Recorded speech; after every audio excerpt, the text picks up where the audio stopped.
Are you going to come clean about the cover-up? Public inquiry, but as ever, no response to inquiries in public. Did you mislead Parliament?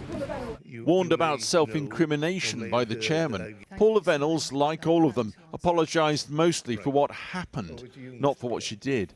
I remember listening to one postmaster whose name I noted, who said that he would like somebody to go and stand outside his old post office with him so he could tell them exactly what he'd been through. I would do that. I am very, very sorry. Jason Beer, KC for the inquiry, began with a long litany of key problems, from computer bugs to the contract with Fujitsu, asking Paula Vennells again and again, "You knew nothing?" Correct, correct, correct. And yet, minutes later, this. I was sometimes criticised for being too curious and stepping too much into people's territory. But she later agreed she didn't know the notorious Post Office investigations team, 100 strong, portrayed here in the ITV drama, even existed. You know why we're here, Alan. Jason Beer then accused her of clearly remembering when others were to blame, forgetting when she was. She denied this.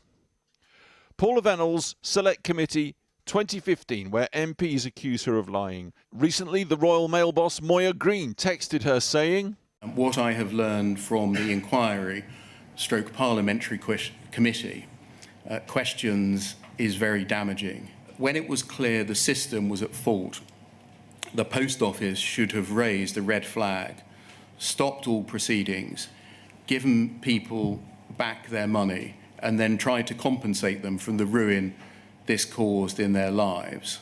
This exchange reveals that even the chief executive of the Royal Mail Group, who supported you over all those years, doesn't believe you, does she?" That's what this particular text says. Whether Moya still feels the same, I'm not sure, and you would have to ask her. Then evidence of Paula Vennells repeatedly stating that the Post Office won every case it took against the sub-postmasters.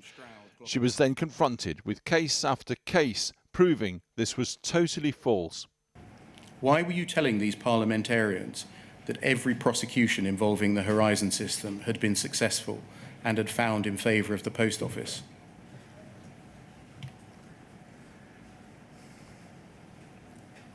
I fully accept now that the Post Office, excuse me,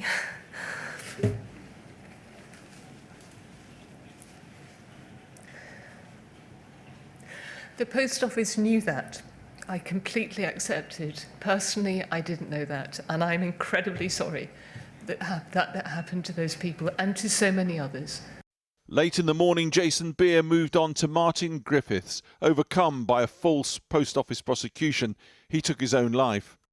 The inquiry saw emails from Paula Vennells apparently casting doubt on the Post Office being to blame.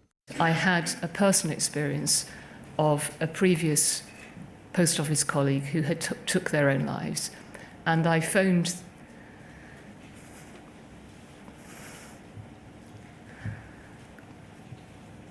Ms Vennells, just rather than trying to talk through your... I beg your pardon. Just pause. Yes. She denied it, but one of her subsequent emails appears to show her instructing her team to probe Mr Griffith's family life and his mental health.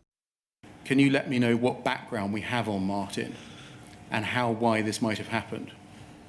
And then you say this: "I had heard, but have yet to see a formal report, that there were previous mental health issues and potential family issues." Were you asking your team here to dig into Mr Griffiths' records? So first of all, I'm so sorry, because it doesn't matter. I simply should not have said it. I shouldn't have used these words. Truth inside the inquiry, perhaps. News of justice, perhaps, outside from one Alan Bates. I met with senior staff in the Metropolitan Police this morning, and they gave me these reassurances that they are looking at it quite seriously now, and I am hoping that in the near future they'll be able to make quite a bit more of a statement to you about what is going on. We can also reveal that on Friday MPs intend publishing a draft for a Hillsborough law compelling British officials to be open and honest following cover-up after cover-up after cover-up.